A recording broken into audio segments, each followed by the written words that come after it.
A string of length 30 centimeters is one end attached to a fixed point and the other to a mass of 100 grams which revolves in a horizontal circle 80 times per minute. Now I want to calculate the angle of inclination of the string to the vertical, that is the angle theta here.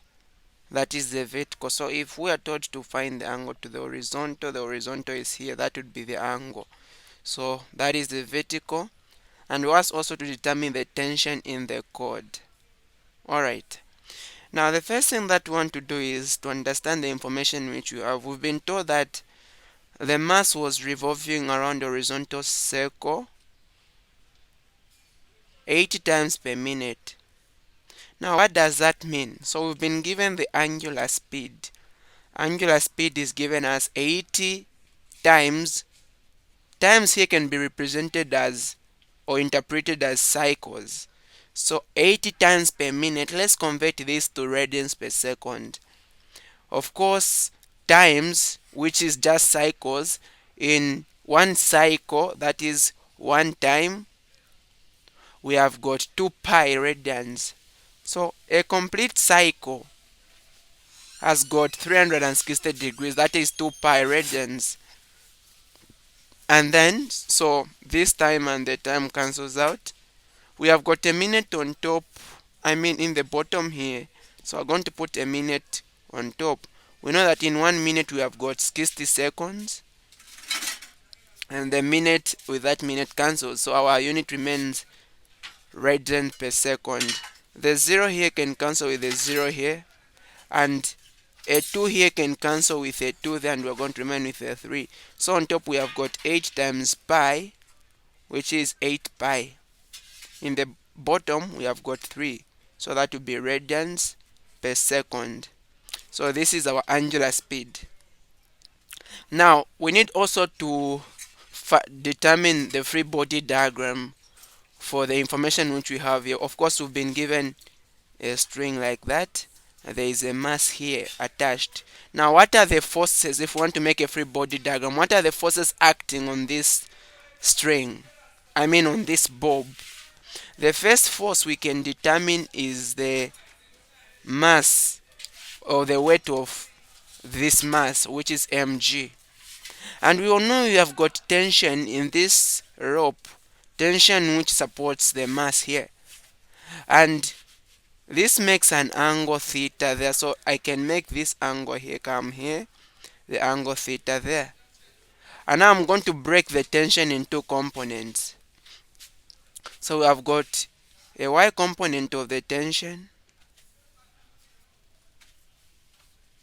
and also the x component of the tension.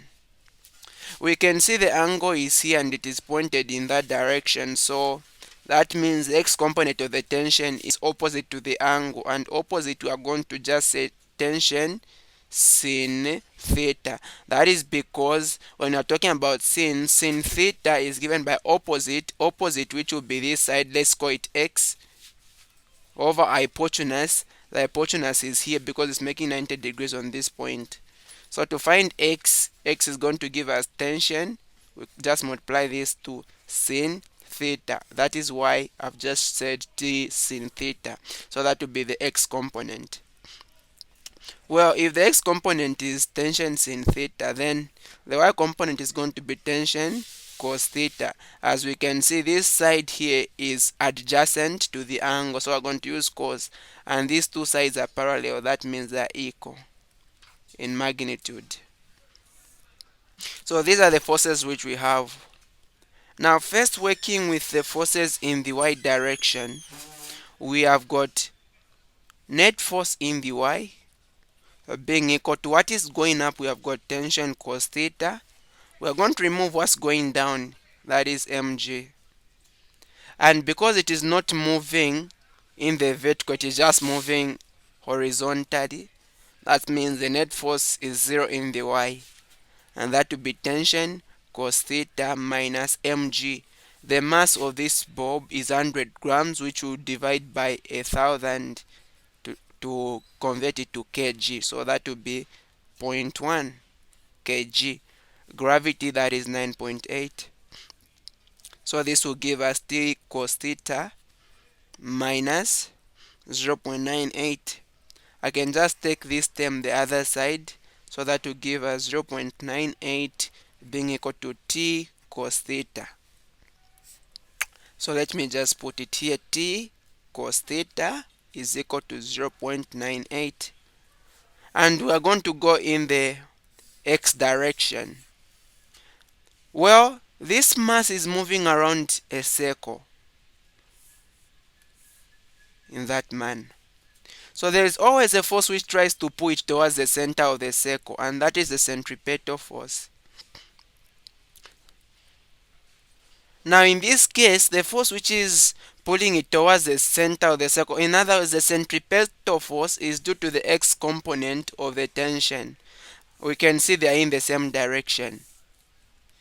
And so centripetal force in this case is going to be equal to the x component of the tension, that is T sin theta. And how do we find centripetal force? Centripetal force is given by mass times velocity squared divided by the radius, and that is going to be equal to tension sin theta. So the mass in this case, of course we know the mass, that is 0.1, 100 grams. Now we don't have the linear velocity, so we need to find the linear velocity, and we also don't have the radius. We also need to determine what the radius is. But one thing that we know is that when we are talking about linear velocity, it is just angular velocity multiplied by the radius. So this gives us the linear velocity, angular velocity multiplied by the radius. And then another thing is we don't know what our radius is, but what we know is that this string, okay, if we make it like that, the radius is the distance from the end to the center, and then we've been told that the string is 20 centimeters, and then it is making an angle of theta here. So we can see, for us to find r, we'll just say sin theta is equal to opposite, that is r over hypotenuse, which is 30 centimeters. We can convert to meters, that is 0.3. That means the radius is simply 0.3 sin theta. So that is what we are going to put on the radius. And so we are saying this formula is the same as m. Where there is v, we can put r times angular speed. So this is going to be r times angular speed, but the velocity was squared and then divided by r, and that is going to be equal to t sin theta. Alright, so this is going to give us, let me just write here, r is equal to 0.3 sin theta.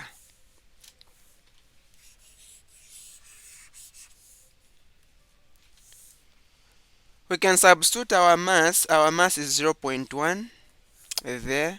I can write it here, 0.1. Our radius, we know the radius, that is 0.3 sin theta. So where there is r, I'm going to put 0.3 sin theta. 0.3 sin theta. And now we also want to find the linear velocity. Okay, we've already substituted the linear velocity. We know that linear velocity is simply, we said where there is linear velocity we put angular times radius, so we've just done that. Now we've substituted already the value for r. What is remaining for us to substitute is the angular velocity, and angular velocity we found that, so multiplied by 8 pi over 3. And the whole of this unit, we can see it is raised to the power 2, and then also divided by, we can see there is a radius down, and radius is again 0.3 sin theta, and this should be equal to, we can see this side, that is t sin theta.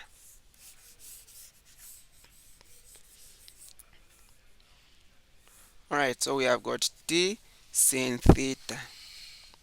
Well, at this point, what I can do is I can multiply this term with what I have that side. So that is going to give 0.1, inside there is 0.3 sin theta multiplied by 8 pi over 3 squared is equal to, this will become 0.3 multiplied by t, so that will be 0.3 t, and then sin theta times sin theta, that will be sin squared theta. At this point I can go on and square what I have inside here, or even before squaring I can first multiply 0.3 by 8 pi over 3.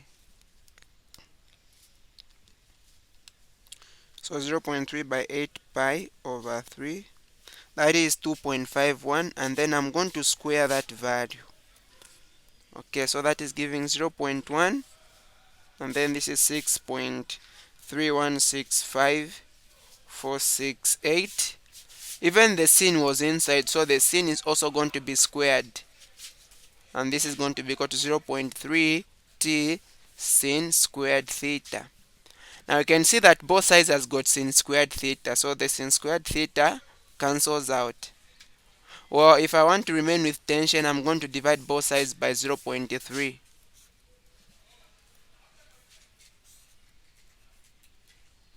So tension is going to give me, I'll divide this value which I have here by 0.3, and then the answer that I get I'll multiply by 0.1.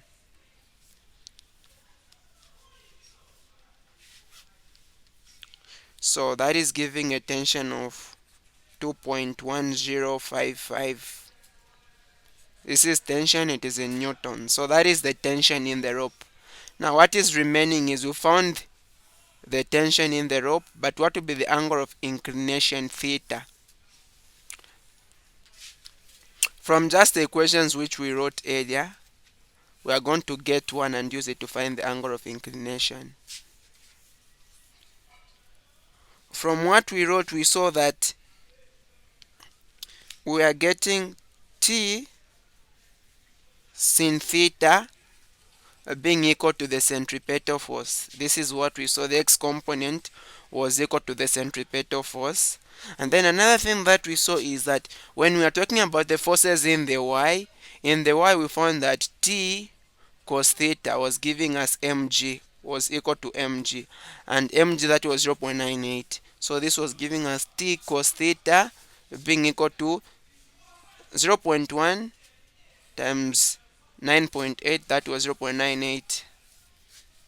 Now that we know the tension, we want the angle, so we're going to divide both sides by tension. So that will be cos theta being equal to 0.98 divided by the tension, which is 2.1055.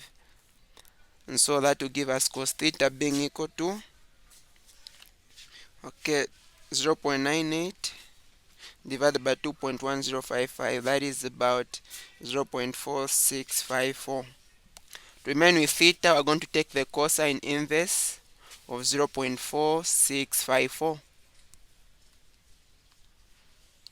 and that is giving me theta being equal to 62.26 degrees. So that will be the angle of inclination that the string makes with the vertical. And that marks the end of this video. Thank you so much for watching. Stay blessed.